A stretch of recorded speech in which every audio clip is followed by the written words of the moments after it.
What's up guys, Dylan Sigley here. Are you wondering what the very best process is for selecting a niche? Well, you're in the right place, because by the end of this video, you're going to understand the very best process that I found after years of doing this and hundreds of thousands of dollars invested across multiple online businesses. So you can literally take this process for free by the end of this video and implement it in your own business to find, first of all, the best markets that have the highest ROI, return on investment, and also more markets so you can scale massively. Let's get into it. Have you ever felt like building a real online business that drives consistent results, freedom, and control? Online business can feel uncertain, confusing, and overwhelming, but what if you had the vision, mindset, and actions to get from A to B and building your online business step by step so you can live a life of freedom, consistency, and control?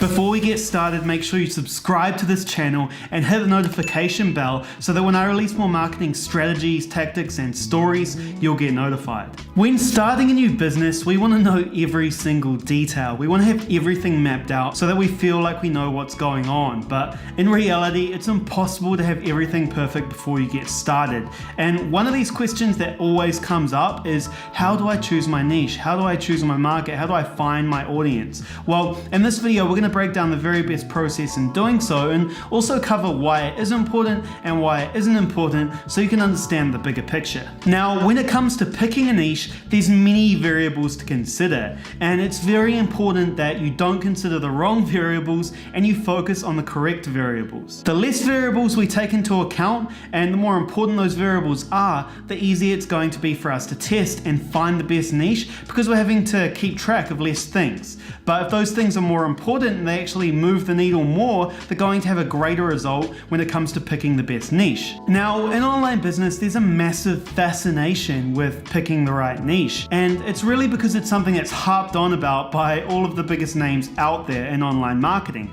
But at the end of the day, it doesn't matter so much who you're putting that message in front of. Well, of course it does, but how much does it matter? What's more important, the offer or the people that you're showing the offer to? Now, as long as the people you're showing that offer to have the money, first of all, to spend on what you've got to offer, and then also want what you've got to offer, doesn't matter so much what group they're a part of. Well, it does slightly, and it doesn't in other ways. So I'm going to break those down for you so you can understand a little bit more depth. If the niche that you select has money and they want what you've got, then it all comes down to the messaging. If we can construct our messaging in a way that resonates more with a particular niche based on our knowledge of them and what kind of messaging would work with them, then we're going to get better results. And that's just a logical way to consider it, and it's also just based on the data. I mean, if you cater your messaging more to the group that you're talking to, you're going to get better results and higher conversion rates. So in that way, picking the right niche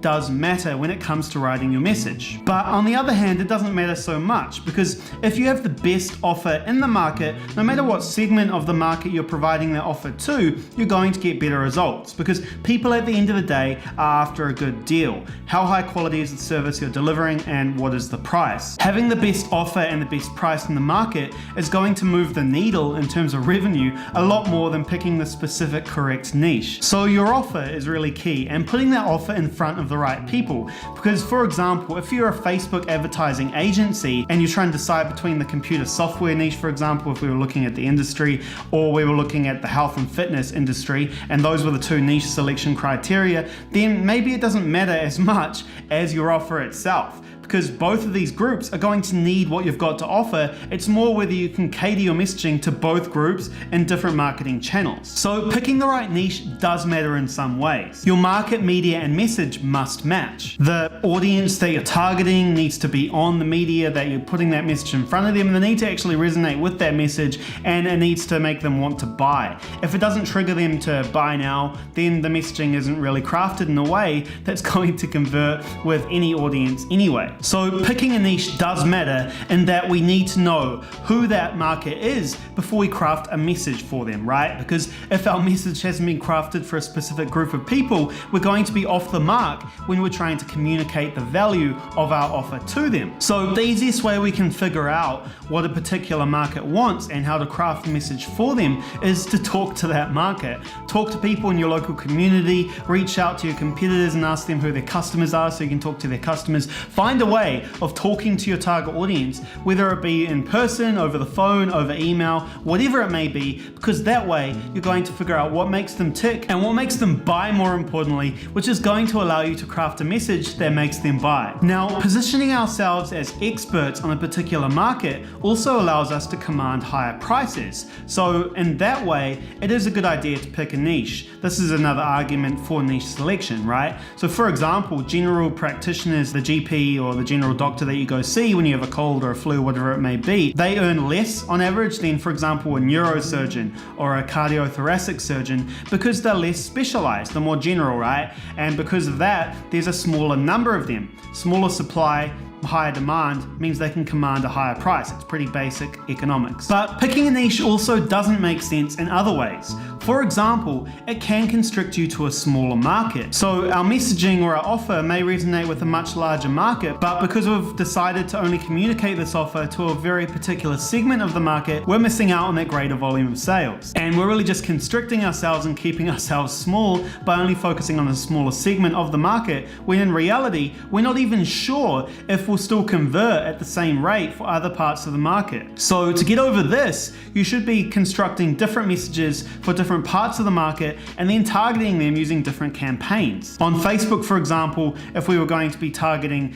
cat lovers and dog lovers for our pet toys for cats and dogs, we would set up different audiences or different ad sets on Facebook and then target those ad sets to those different owners with different messages based on what toys, right? So the audience might be dog owners, and then we would target them with dog toy ads. And then the other audience will be cat lovers or cat owners, and we'll target them with cat toy ads. And it may be a little bit more work in terms of creating messaging for both markets, but it's going to allow you to scale a lot more and not box yourself in so much when it comes to only offering your deal to a very specific segment of the market. We don't know whether the niche that we've selected is truly the best one for us, right? Because we haven't tested all of the other markets out there. So if we start our business picking a very specific niche, we're not going to know if this is the niche that is going to pay us more for what we've got to offer, if this is the niche that is going to like what we've got to offer and come back to us again and again and again, or if this is the niche that is going to be annoying and not buy from us as much as others. Maybe this niche even is great and that makes us think that no others would be great, but we can't know without testing, we can't know without trying. Choosing something before you've tested many different versions of it doesn't make sense because you don't have enough data or experience to draw upon in making that decision. So you should really go about the process of gathering that data before making a decision. So you can probably get a feel that there's some positives in niche selection and some negatives as well, right? But in reality, we want to get the best of both worlds. And there is a very easy way that we can do that, and that is the process I'm about to reveal to you here. You can find your best niche by starting broad and figuring out what is best over time. What's best could mean a range of things. They may convert better for your offer, they may have a higher lifetime customer value, they may just like you more and be less annoying to deal with. It's likely a combination of things that make it the best. You can simply adjust your messaging as you're going into different markets, figure out what makes each market tick, and then once you figure out that market you're going to be making sales in it, then you can move on to the next, and you can keep expanding from one niche to the other while still keeping all of the benefits of niching down, which really comes down to the messaging and knowing how to speak to a particular niche. But you don't want to box yourself in as well, so you can then expand into other niches, finding out what works best in terms of the messaging by interviewing, doing some research on the particular niche, and then testing out different things in terms of the messaging in your copywriting. And that's how you're going to both expand into multiple niches, but also niche down in terms of the messaging so you can get the highest conversion rates possible, maximizing your return on investment. As a whole, your business is very general, right? You're offering a particular service to many different markets, but at the top level, at the beginning of your funnel, you're niching down very particularly into the messaging that you're presenting through different marketing channels. So you're niching down very deep into your marketing messages, but as you go deeper down into the actual delivery of the service, it's very general and you're able to learn a lot more from delivering the service to more clients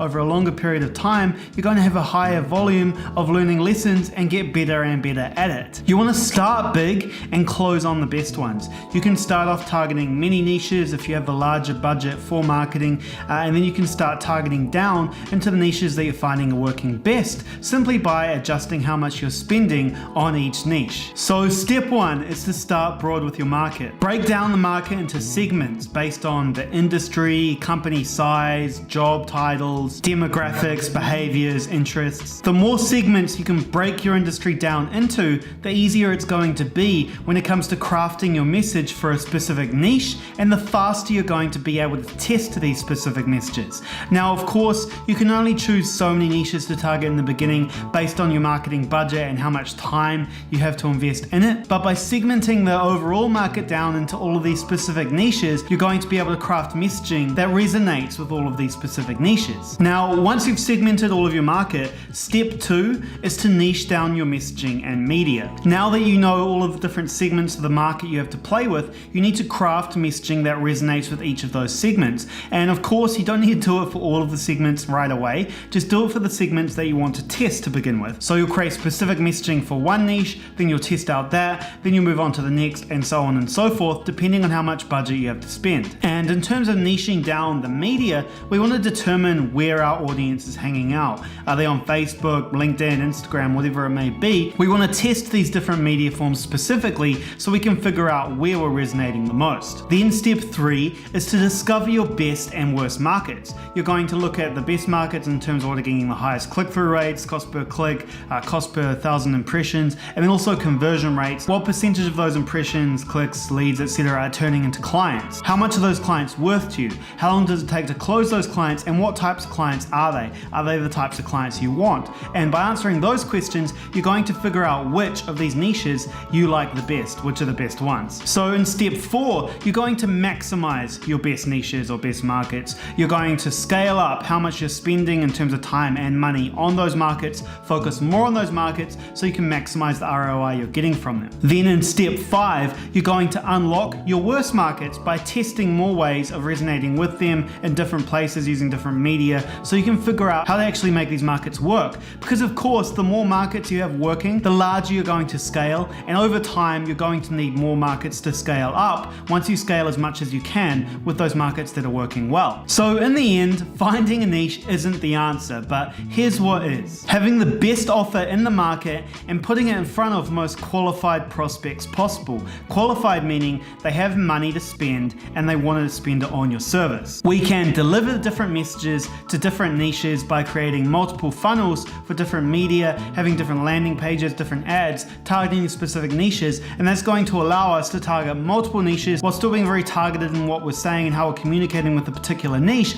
but at the same time scaling and expanding the markets that we're getting into. Being able to make this message more targeted is very easy for us as digital marketers because of complete market segmentation and message segmentation. We can show the right message to the right market at the right time on the right piece of media because we have all of the data there and we have the ability to segment the market into pieces. So we no longer need our overall business as a whole to target a specific niche. The only thing that's going to determine how many niches we do target is based on how much money we have to spend on marketing. The more money we have to spend, the more niches we can target and the more we can spend on each niche. So using the process described in this video, you're going to be able to go much deeper in maximizing your conversion rates in particular markets by getting your messaging highly catered to the audience that you're talking to while simultaneously expanding to multiple markets. This is how you scale, but also be very targeted in what you've got to say to maximize your conversion rates as you scale. It's very essential. Recommend using it. Let me know how it goes, and I'll talk to you soon.